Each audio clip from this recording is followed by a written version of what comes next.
welcome to Take a Step to a Better You. Today I'm taking you on a ride with me to Virginia, to Richmond, Virginia, which is the capital city of Virginia actually.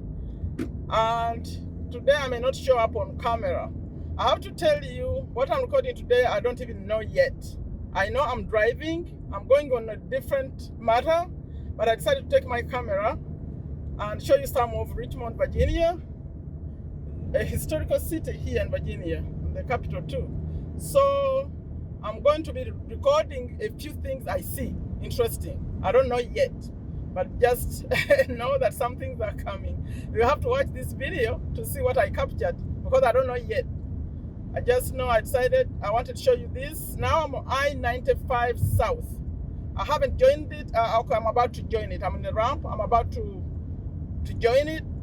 As you watch, see me, I'm about to get into the real traffic.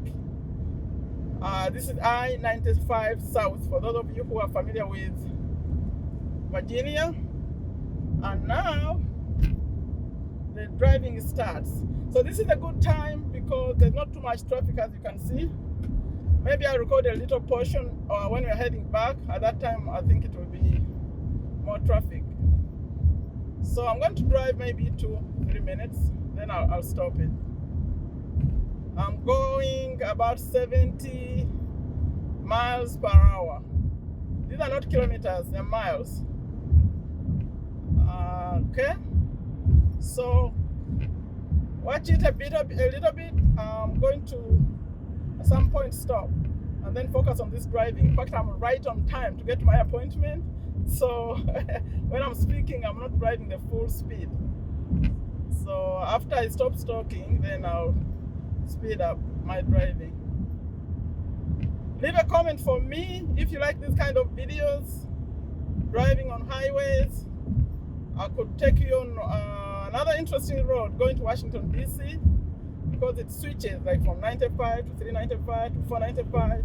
I could go just capture those intersections for you. If you are interested, leave it in a comment.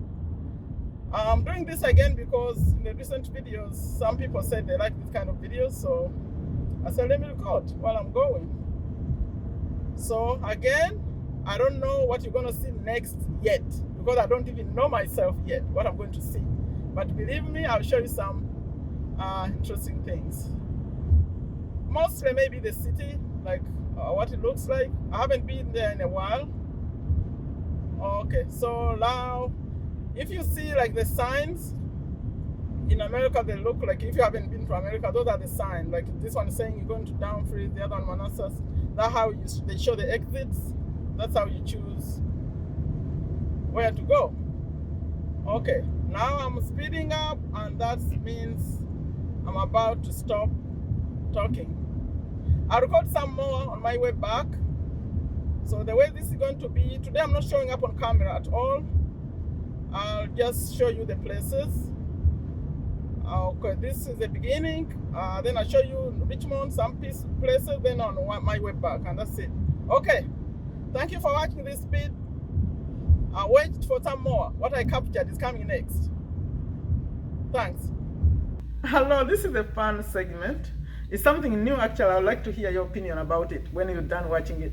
Because I happen to be here in Richmond, Virginia, and then I met someone very interesting. His name is Will, and he's a Rotarian. So, you know, I used to be a Rotarian before I moved to USA. I used to be a Rotarian in Uganda. And I said, in fact, he said, come join us today, we are meeting. So, we are right here in the country club. I just met him, and I'm going to ask him a few questions. This wasn't planned, it's just an impromptu thing, so please let me know if you want to hear much more about this, like where I travel, I could go bring in more people. So, Will, welcome. Take a step to a better you. It's an impromptu. So tell us something about yourself. Well, I live here in Richmond, Virginia. I'm married. I got 2 children that we live here, and I'm a mortgage broker licensed in Virginia as well as Florida. It's great that you were able to attend this Rotary Club meeting today. Yeah, it was fun. So you might want to know a little bit of why I joined the Rotary Club. First of all, what do you do here? How do you earn your living? So I am a mortgage broker. So I basically help people buy or refinance their homes here, and I work with clients to first-time home buyers and seasoned home buyers, investors. I've been doing that for around 20 plus years. Wow, you must have great bucks in the bank, right? Yeah, yeah, it's, I always tell my clients, it's not how much money you make, it's how much money you spend. You keep. Yeah. How much you keep, like how much you keep. Exactly. Okay, so why become a Rotarian? Well, I actually was invited to this Rotary Club by a fellow Rotarian that I had met and had a relationship with, and he thought it would be a great fit for me to come here and join the club. I came to the club and I sat down next to a guy.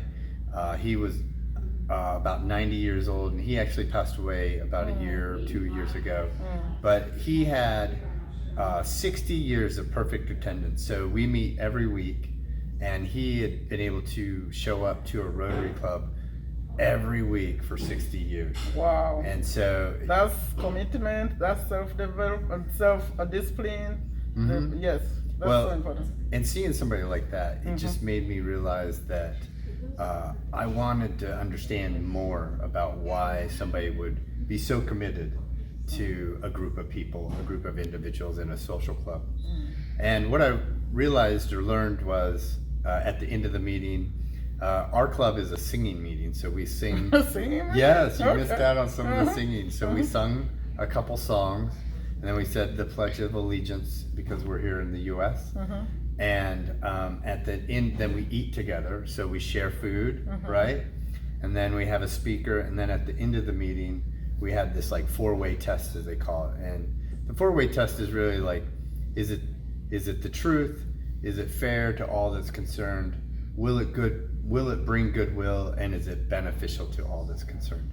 And you think about those items, and you can apply that four-way test with any Rotarian there's 1.1 million Rotarians worldwide, and so you can go to any city and find a club and find people that have those similar values. That's great. And what I also thought was important to me were the people. So my background, I grew up, or part of my existence growing up was in foster care, and I was emancipated from the state. And so, when you're in your 20s, I didn't really want too much parental help anyways, so. Are you sure? Well, I wanted to kind of figure it out on my own, I suppose, but not really, I'm not sure. I wish I would have had more, to be honest, right? But what I found joining this club was I was surrounded with people my age, and mostly older gentlemen and women that really took a part of being like a big brother or big sister to me, and that were already successful as well. So these are like usually people, good role models, and the motto of Rotary is service above self. Yeah. So it's really about serving others and not serving yourself. And I was able to learn just how important that is.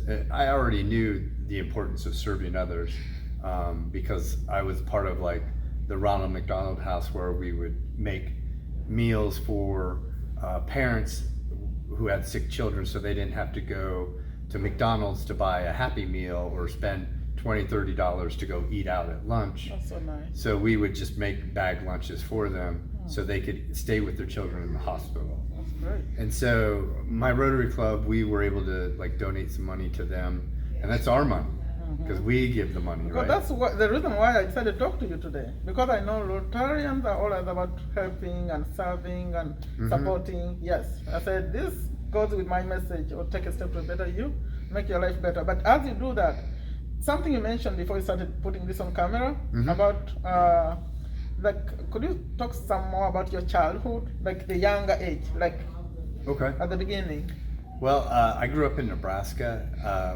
Right now my parents are both deceased, so they both passed away. Sorry. I grew up, I kind of have a wild story, I suppose. My dad owned a business. He was an alcoholic and he was abusive.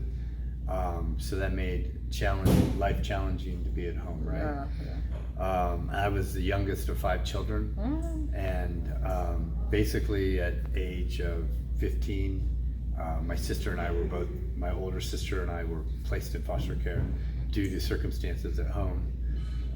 And I never really went back home after that. So I stayed in foster care, and then I was emancipated from the state. After that, I had the choice of going to college at the university or joining the military, because in Nebraska there's only like cows, not a lot going on in Nebraska. I didn't know. There's only like 1 million people. Up to now? Oh, still, yes. It's a very, and so I actually made a choice to join the military. Oh, that's good. Yes, it was okay. So, and then I was able to travel to, California and live there, and I've served. And your story is very interesting, because there's the tech, I call them go-getters. I have a Facebook group, and the people there, I call them go-getters. You qualify as a go-getter. Oh, thank you. Yeah, Thank you figure out what to do, you do. Well, I figured if I stayed in Nebraska, I wasn't ready for college, so I would have probably gone and gotten into trouble, and I was, so to speak, a no-name kid with a no-name in a no-name town, and I just thought, it was going to be over for me. When did you figure out that it's important to have a name for yourself? That's a good question. I think that I've struggled my whole life with identity, like finding out who I am. From the history, I think that's, it's fair that you feel like that. Yeah, I think it's typical of people that are abused or have issues in their life that they suffer from, like low self-esteem. Yeah, exactly. Limiting beliefs, all that stuff. And a lot of subconscious, right? So like people perceive me one way, but I feel a different way inside. And that's what I love about. No, if you felt good inside, I do. No, that's good. But I've had to work on it. The other way around sometimes. Well, sometimes I don't feel good inside, but I look good on the outside. A lot of people, have a perception, right? And then, not having, this isn't like a cry session. I think about you mentioned the military part. I think the military part, once the military comes into your life, it does something. I think it helps, right? Self-discipline and stuff like that. Well, it's not self-discipline. It's really external discipline. External discipline? Drill instructors yelling at you. Yeah, you get the discipline to do things. Well, they break you down. They tell you basically are this. What I learned in the Marines, right, was I was not an individual when I went into the Marines. I could not say, I feel this way or this. It was this recruit. I spoke in third person. So it was like, this recruit has an issue. Oh. So I couldn't use my name. That's how they train you?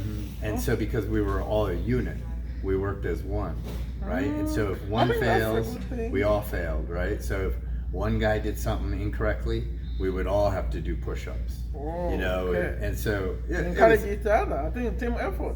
Peer pressure, right? So everybody kind of. How old were you when you went to Marine? I was 19. Okay. 19 when I went in. Whose idea was that? It was my idea. You see? Yeah, I don't. Go get her. I know, right? Yeah, it was good. Yes. Now about before I end this, I'd like to ask you about the Rotarian, because they always do good things. Do you have an example of what you have done and what you're working on? So every month we build ramps with Project Homes. So that's a local nonprofit in the area. And so we will go to people's houses who are in need, who are trying to live in place that Project Homes has set up. And we'll go as a club and we'll help build ramps. We do Meals on Wheels. So we have a date every day, or once a month or twice a month. We have a specific date. Actually, it's every week we go and deliver meals to folks. So you buy them or you cook them? Nope, it's all set up through like the food bank, right? So the food bank is partners with, and then we partner with the food bank to help provide like the boots on the ground, right? Like, so there's so many people in our community that make things happen. So, and it's just not like the Rotary Club or the food bank, but it's the Rotary Club and food bank and maybe other organizations that pick up other days as well. That's good. And then one of the big projects that we are known for is Polio Plus, which we when we originally started giving money for vaccinations for Polio Plus, we thought, oh, well, if we could do $1 million as a Rotary Club, that would be great. And over the past 30 years, we've literally given over $1 billion. $1 billion? $1 billion. That's great. Rotary has. And that's the people that live in our community, right? And so, I mean, it's all over our communities. There's like a 1.1 million total Rotarians across the world, great. That's including good. Uganda, right? Thank you. So we're about to end this. I wanted asking, please, as a person who grew up, because many of my viewers are really struggling in their lives. Some can't even afford to pay to watch my videos, the internet. They don't have money. They don't have data. So if someone is really young and struggling, and because I want them to get themselves out, like what the message would you have for a young person watching you who is struggling? What do they need to do? Like what can you do as an individual before you even, what do you do? What's the starting point? Well, what I learned is you just don't wait for anyone. You just do it yourself. Okay, what do you do? So if you're waiting for, I just heard this story once, like if you're in a flood and you're on top of your house and a helicopter flies by, to pick you up, and you're like, no, I'm waiting for something better. You should just, if you get a job, like when I was young and after I got out of the military, between finding a career in banking, right? I worked 5 jobs at one time. And so, and not maybe, and I worked like maybe, 60, 70 hours a week, but I was young. I didn't have children at the time, and they all paid minimum wage, right? But I worked and I worked and I worked and I hustled. And so do you. And even after 2008, with the big collapse, right? I lost my job in banking. I was a mortgage underwriter, and I moved to Richmond. I didn't have any work. Before I was able to get a job back in banking. And I remember walking to a job interview. I didn't have a car at the time. I moved here without a car. And I remember I saw 7-Eleven was hiring. And I thought, well, I need... From a bank to 7-Eleven? Yes, exactly. You can't be prideful, right? Did you work there? So I saw there was online, I saw that they were hiring. So I went outside and I was like, oh, it's only a mile away from my house here in Richmond, where I was staying. And so I started walking, and guess what? It started raining, pouring rain. And I didn't turn around, I didn't quit. I showed up to the 7-Eleven, right? Soaking wet, not one stitch of clothing was dry, right? And I said to the lady, I said, hello, I'm here, I hear you're hiring. And the lady said, we're not hiring. And I said, excuse me? And she said, we're not hiring. And so I said, well, I saw online that you have an application, and I just walked, 1.5 miles in the rain to get a job. And she's like, you walked 1.5 miles in the rain? And they hired me right on the spot. They did? On the spot. But they're too surprised that you walked in the rain, but they hired you, had worked in underwriter, and then you went to 7-Eleven, you humbled yourself and went to work in 7-Eleven. Exactly. Well, because I had bills to pay. I had commitments. That's what I'm saying. So what's the closing for them, for the viewer, for that person who is still sitting back waiting for something to happen? Follow your dreams and believe in yourself. And believe in yourself. Or find somebody that believes in you if you can't believe in yourself. Here. I believe in them too. Yeah. I'm a perfect example of that. Yes. And you know what? And maybe they don't remember what you said, what you do now. I'm a mortgage broker. I own my own business. Yes. So, and I took it to the next level. Yeah. So, thank you so much. Thank you, Sherifa. I just met you today.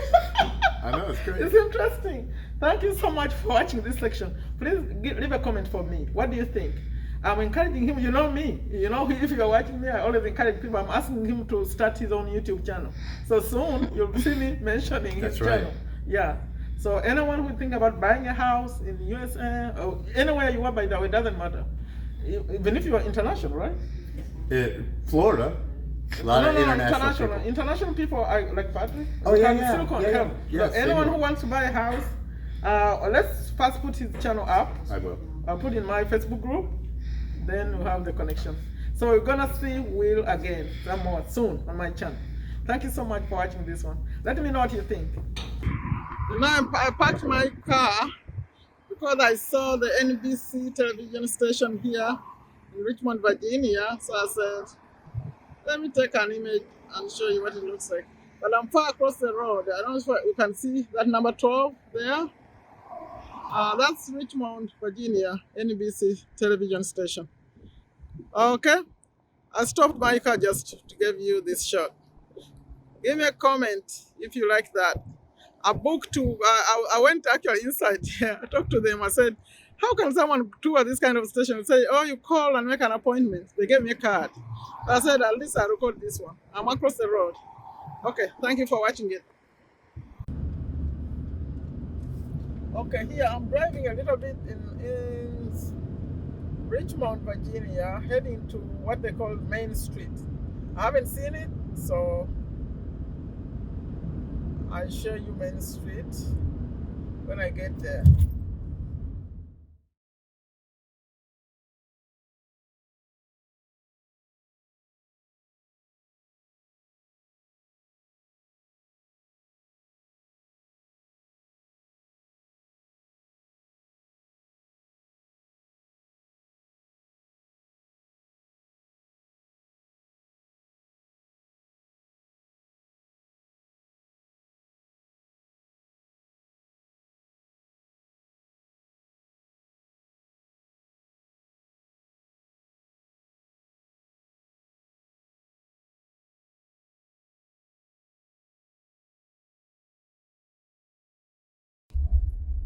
Okay, since I showed you the other station, NBC, I'm also here in front of another local television station. See, it says WTVR TV, a CBS affiliate.